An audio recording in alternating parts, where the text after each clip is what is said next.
continuamos con nuestro espacio Conociéndonos, hoy con el tema la cosmogénesis con el señor Francisco Suero Medrano. Bien, continuamos, ¿verdad? Comentamos sobre las tres fuerzas, ¿verdad? Que sin el recurso de estas tres no puede haber ningún tipo de creación, nada de lo que existe. Precisamente cuando comienza, ¿verdad? Esa creación se inicia, ¿verdad? Con un primer orden del mundo,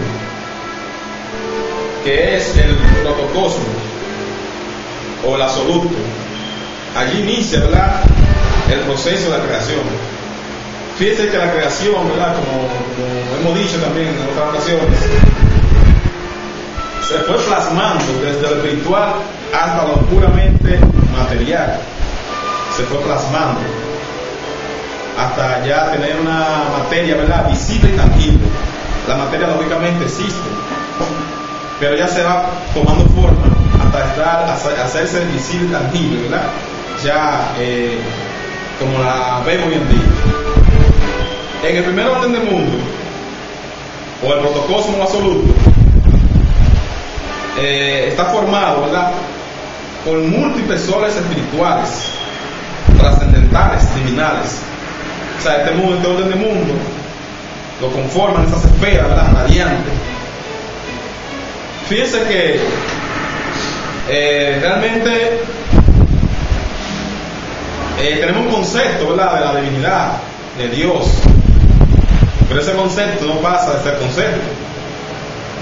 Hemos dicho aquí que cuando el hombre se conoce a sí mismo, entonces sí puede conocer la realidad, la gran realidad, puede conocer sí realmente qué es lo de Dios,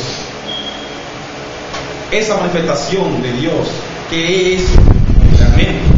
Mientras no nos conozcamos a sí mismos, nosotros mismos, tendremos simple concepto de Dios. Hablaremos, ¿verdad?, hablaremos de Dios, cosas bonitas, pero solamente se quedan en eso. No vamos a tener una realidad de esa, valga la redundancia, terrible realidad. Entonces, fíjense que ese primer orden del mundo, ¿verdad?, el absoluto, ¿verdad?, el absoluto, donde mora, ¿verdad?, el Altísimo, el Dios Todopoderoso, que la gente llama, ¿verdad?, aquello que la gente ve como un señor barbudo, un anciano que está allá en un trono. Sabemos a nivel esotérico gnóstico, blanco, sí, blanco, no puede ser viento. También, o sea, todos esos atributos le colocamos, ¿verdad?, a eso que no tiene forma, a eso que no se puede definir, le colocamos una forma. O sea, ahí estamos limitando a Dios. Más sin embargo, en el absoluto, ¿verdad?, que es el primer orden del mundo, está formado, ¿verdad?, por esferas radiantes, soles espirituales, trascendentales, divinales.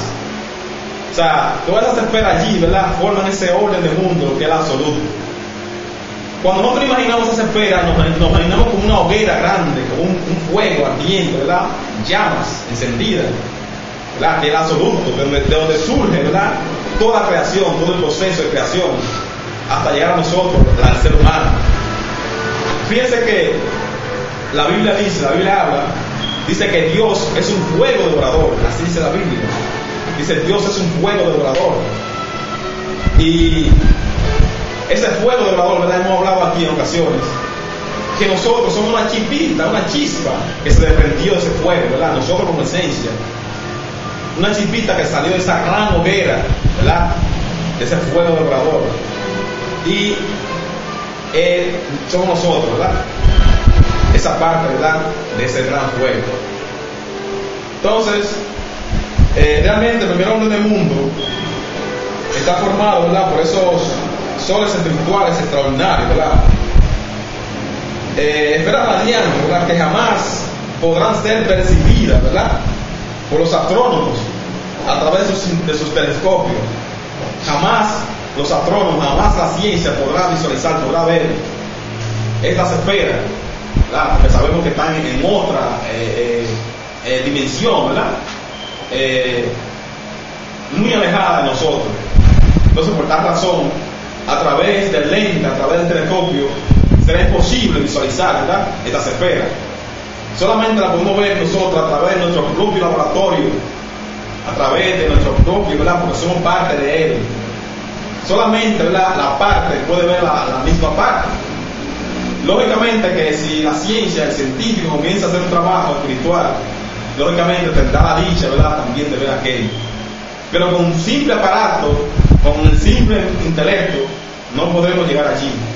Solamente podemos llegar allí a través de un trabajo de purificación, despertando nuestra conciencia, ¿verdad?, convirtiéndonos en esos hombres verdaderos, ¿verdad?, en esos hombres solares, en esos hijos del sol, para entonces poder realmente penetrar, ¿verdad?, al absoluto y poder convivir, ¿verdad?, ver y solicitar todo aquello.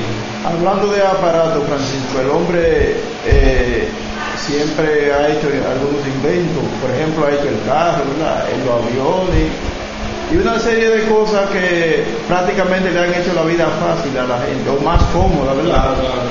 Pero entonces, ¿por qué esos aparatos tienen que precisamente tener una especie de combustible? ¿Por qué no es como si fuera un ser humano? ¿Qué energía es el que mueve al ser humano, ¿verdad?, que le permite estar así sin utilizar, aunque claro, uno tiene que comer, ¿verdad?, para poderse mantener. Sí, claro que sí.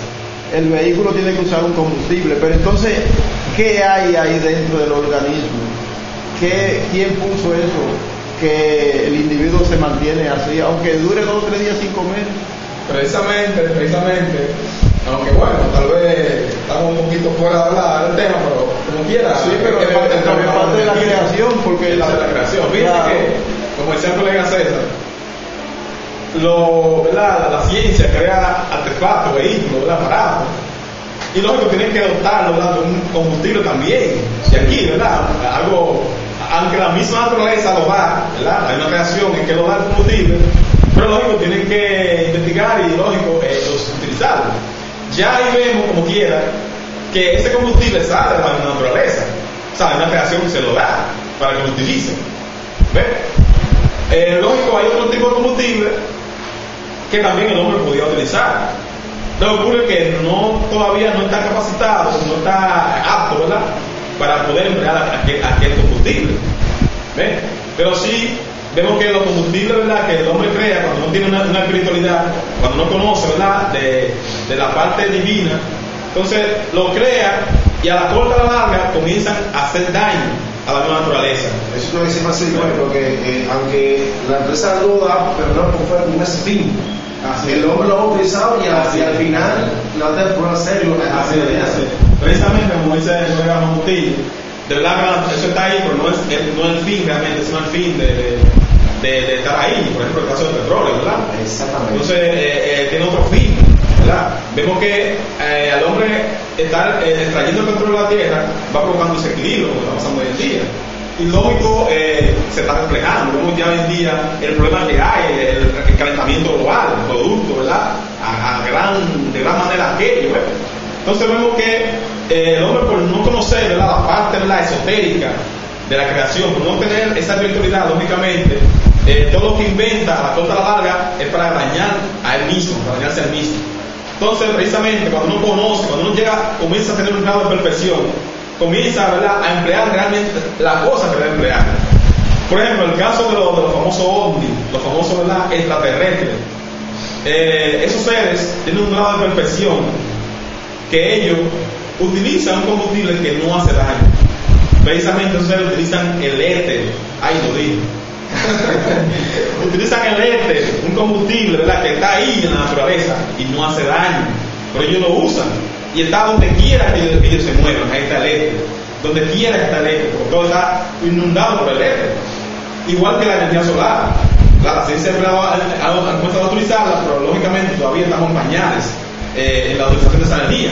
Sabemos que cuando uno conoce, cuando uno tiene un grado de perfección, un grado de conciencia despierto, entonces uno comienza a hacer cosas que no hacen daño al ser humano, no hacen daño al planeta, ¿verdad? Eso sí es sabiduría, eso sí es ciencia. Lamentablemente hoy en día tenemos una ciencia, lógicamente, sin espiritualidad. Por esa razón, la ciencia sin el espíritu no sirve, lamentablemente. ¿Ves? Entonces, vemos que la ciencia ha tenido que ir cambiando cosas. ha tenido que, ¿verdad?, acudir a alguna alternativa para ver cómo resuelve.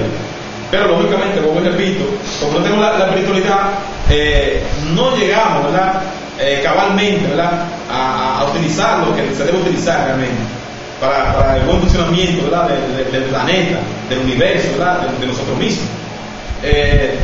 Así pasa con todo, ¿verdad?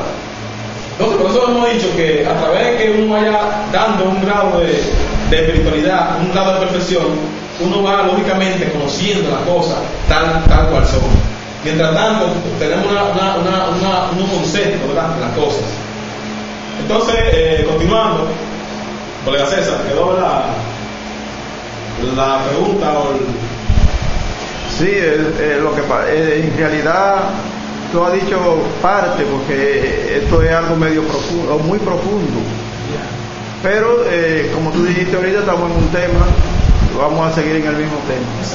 Sí, realmente el primer orden del mundo, como hemos dicho, ¿verdad?, está formado, ¿verdad?, por eso, ¿verdad?, solo espirituales. Y solamente allí, ¿verdad?, en el primer cosmos, solo existe la única ley, que es la ley del Padre. En el protocosmos, ¿verdad?, o en el absoluto, solo se hace la voluntad del absoluto o del Padre. Allí vibra el do de la escala musical.